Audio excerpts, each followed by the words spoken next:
इतनी तेजी से पाकिस्तान तहरीक इंसाफ के चिराग गुल हो रहे हैं, अब यही रह गया कि इमरान खान साहब भी एक प्रेस कॉन्फ्रेंस करें और उसमें कहें कि मैं भी पाकिस्तान तहरीक इंसाफ को छोड़ने का ऐलान करता हूं। ऐसा होता हुआ भी देख रहे हैं आप? देखें, 2018 का आप इलेक्शन याद करें। असल इशू ये होता है कि इंसान जब अपनी तमाम जो स्ट्रेंथ होती है या जहां से उसको स्ट्रेंथ मिल रही होती है उसको छोड़कर और तकब्बुर में या खुद को कुछ बहुत ज्यादा चीज समझने लग जाता है तो अल्लाह की लाख की बेआवाज है। नंबर 1।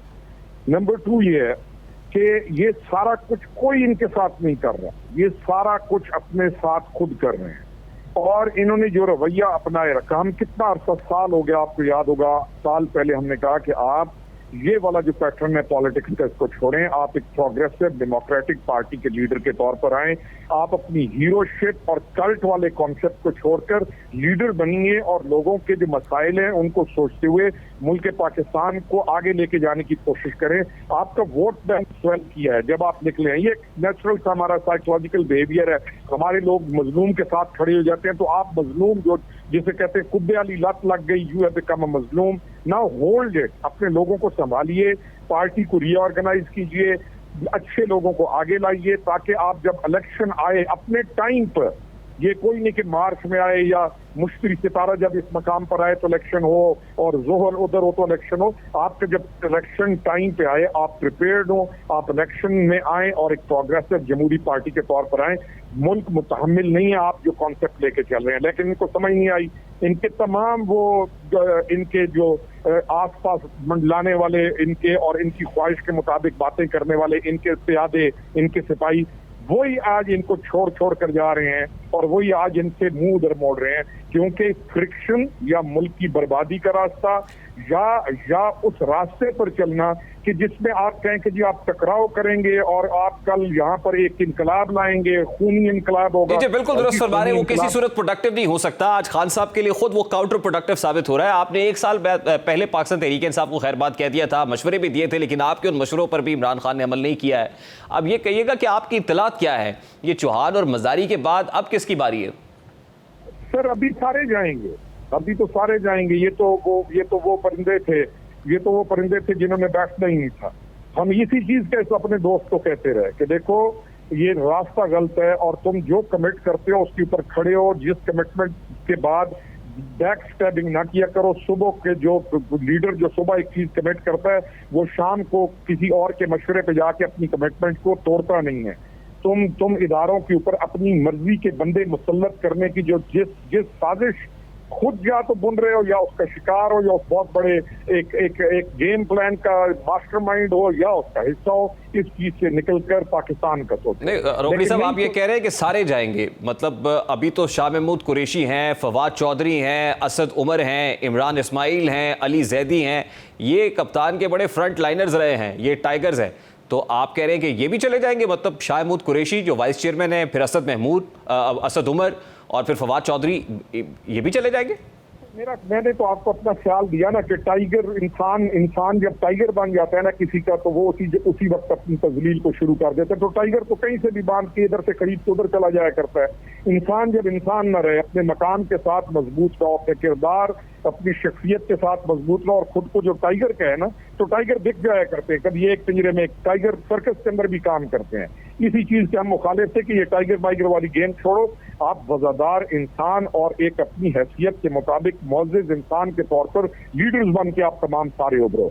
गलत को गलत और सही को सही को और सब्र के साथ अपने लोगों से मोहब्बत करो। तो टाइगरों का कोई भरोसा नहीं होता, टाइगर कभी एक जगह पे कभी तो चलिए रोकड़ी साहब, अगर ये टाइगर राइट लेफ्ट हो जाएंगे तो फिर कप्तान, वो क्रिकेटिंग टर्म में कहते हैं सिंगल विकेट मैच खेलना, तो कप्तान सिंगल विकेट खेलने के लिए तैयार होंगे फिर? सर देखें, ही 74 years now, he should be very serious. नैब के केसेस बने हुए हैं, कभी यानी he should be leading a serious life. Imran Khan इस पिछले दौर में एक बहुत नॉन सीरियस कैरेक्टर के तौर पे एक्सपोज हो गया। अब आगे जाके क्या करेगा? कुछ पार्टीज ऐसे चलती हैं, क्या पार्टीज को या हुकूमतें लेने के लिए ये रवैया रखा जाता है, यानी अपने डिस्ट्रक्टिव मोड में वो खुद है, कोई उसके साथ कुछ नहीं कर रहा। अभी आप मुझे बताएं, जो सुप्रीम कोर्ट के अंदर कमीशन बना है गवर्नमेंट का, और कितनी लॉजिकल चीज के ऊपर कमीशन बना है, ये दूसरी तरफ से जाके you scratch my back and I scratch your, ये दूसरी तरफ से जाके वहां पे कह रहे हैं ये कमीशन नहीं बनना चाहिए। आप सोचिए ना कि ज़हनी पस्ती की, कल्बी पस्ती की और एक इंसान की तमाम जिंदगी की जो हैसियत है उसकी पस्ती की, इससे ज्यादा आदमी क्या गिर सकता है। जाके कल कह रहे हैं मैं सुप्रीम कोर्ट में मैं जाके इस कमीशन के खिलाफ आयल थे कि ये कमीशन ना बने। यानी सोचिए ना, जरा सोचिए कि वो कमीशन है क्या। तो this is his position, this is his state of mind. जी सर। अच्छा, अब एक नया गेम प्लान भी रोकड़ी साहब इमरान खान साहब का सामने आया है और उस गेम प्लान के मुताबिक he is directly attacking chief of the army staff. एक तरफ वो अटैक करते हैं, दूसरी तरफ वो कहते हैं कि मैं उन समय किसी से भी बात करने के लिए तैयार हूँ।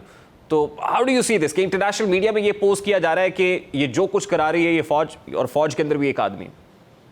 सर इतना ये गलाजत से भरा बयान है इस बंदे का कि उधर G20 इंडिया कश्मीर के अंदर घुसने की कोशिश में है, आपके दोस्त ममालिक आपके साथ खड़े हो रहे हैं, आपका वजीर खारजा बेहतरीन विजिट करके आ रहा है और इंडियन ऑक्युपाइड कश्मीर के लोग इंडिया के उस जुल्म के खिलाफ दुनिया में मुजाहरे कर रहे हैं।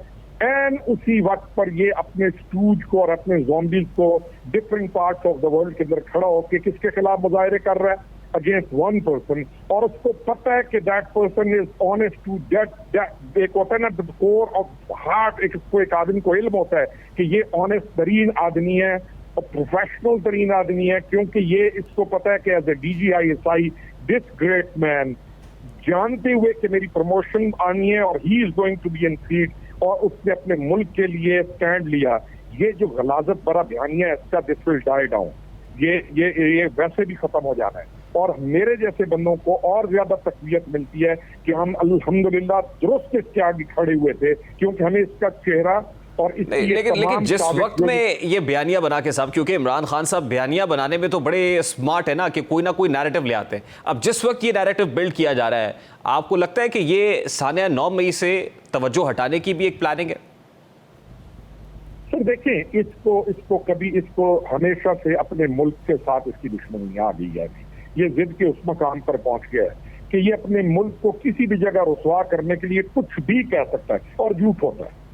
यानी एक चीज अगर सच होती ना, 10% भी सच होती तो मैं कहता यार 10% ये सच कह रहे हैं।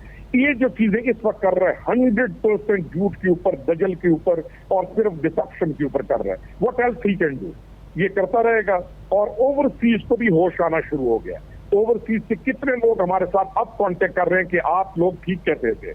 इसके पास रह जाना है एक तबका वो जो कि इसकी कल्ट है, और कल्ट का इलाज अल्लाह ताला के हुक्म से हो जाएगा। कल्ट के लिए कोई एंटीडोट तलाश कर लेंगे जिसके बाद वो भी ठीक हो जाएंगे इंशाअल्लाह। जी सर। तो इस वक्त आपको क्या लगता है इमरान खान के पास ऑप्शंस क्या महदूद हैं या अभी भी ऑप्शंस हैं, या आपको सुलह का रास्ता, मफावत का रास्ता भी मौजूद है? ये इमरान खान पॉलिटिक्स को खेलता है क्रिकेट मैच की तरह। इमरान खान को ये एहसास ही नहीं है कि ये मुल्क है। इसके पास मिसाल देने को उन 12 बंदों की क्रिकेट टीम के अलावा मिसाल ही कोई नहीं है। इसको मैं कुछ और चीजें ऐसी हैं जो शायद फिर किसी दिन खोलेंगे। इमरान खान ने अपना नहीं, इस मुल्क का जो नुकसान किया है, ही विल फेस इट। अल्लाह ताला का एक सिस्टम है, ऐसे नहीं होता। ये मुल्क है, बच्चों के करियर तबाह कर दिए, बच्चों को उकसा के बाहर ला के अपने मुल्क का नुकसान करके आज उनके ऊपर जो FIR होनी है, क्योंकि वो क्रिमिनल्स बन चुके हैं जिनको एहसास ही नहीं हुआ कि उन्होंने अपने मुल्क के साथ क्या किया। और जब उनके पूरों के करियर तबाह होंगे और वो तमाम जाएंगे, कल की एक स्पेस के अंदर ही इज टेलिंग पीपल कि तुम लोगों को मर जाना चाहिए। यानी ही इज टेलिंग देम कि मर जाओ। यानी आप उसका, और जो स्टाइल है उसके कहने का, he has gone out of his mind। और अब option you should ask him what option he is left with। अच्छा रोकड़ी साहब लास्टली वेरी क्विकली, हमने माजी में भी देखा है कि जो पॉलिटिकल पार्टीज है अगर बैन हुई है, बुरे दिन आए हैं, तो कभी ना कभी वो रीमर्ज जरूर करती हैं, फिर से सामने आती हैं। अभी जो PTI के साथ हो रहा है, या इस वक्त जितनी डिफिकल्ट पोजीशन में है, आपको लगता है कि ये बाउंस बैक कर सकते हैं दोबारा, जो है वो किसी फॉर्म के अंदर फिर दोबारा से पॉलिटिकल स्टेक होल्डर के तौर पे मुल्क की सियासत के अंदर फाल हो सकता है? सर मैं कभी भी फुल स्टॉप का ट्रायल नहीं, और मैं पहले भी कहता था कि पॉलिटिकल पार्टी इसको अपनी बचानी चाहिए। मैं पॉलिटिकल पार्टी के इसके लोगों को कहता था कि he should face the cases, और अगर केसेस तो जो जस्टिफाइड है, अगर ये डिस्क्वालीफाई होता है, अपनी पार्टी बचाओ। आप लोग आपके साथ लोगों की उम्मीदें हैं, उन चीजों को पॉजिटिव लेके जाने की कोशिश करो। लेकिन ये जो 9 मई वाला वाक़या है, आपकी 70 साल की जो पाकिस्तान की हिस्ट्री है उसके अंदर तो ये फर्स्ट टाइम हुआ है। अब ये पार्टी को इसने अगर बनाया होता तो पार्टी बचती। ये वन मैन शो था, इसमें पार्टी बनने नहीं दी। इसको किसी और बंदे की इंटेलेक्चुअल सुप्रीमेसी भी नहीं चाहिए। ये खुद कुर्सी पे बैठ के बाकी तमाम को जमीन पर बिठाकर मुर्शद का लफ्ज इसने डेराइव कर लिया। थोड़े इस पिछले 8-9 महीने के अंदर से इसने पॉलिटिकल पार्टी से इसको एक कल्ट की सूरत देकर थ्योक्रेसी की तरफ जाकर एक नया बिलीफ दे दिया। इसमें अपनी पार्टी, अपने पार्टी के वोटर्स, अपने पार्टी के वर्कर्स का इस्तेहसाल और उनको इस खड्डे के अंदर फेंकने वाला ये खुद है। वो एक बिस्किट, आपको याद होगा, एक इश्तिहार आता था क्वीन पाइप का, उसके अंदर ही वो ब्लो कर रहा है और पीछे बच्चे उसके जा रहे हैं। मुझे यकीन करें, इसको देख के वो चीज याद आती है। He has done such a harm to the intellect youth as well.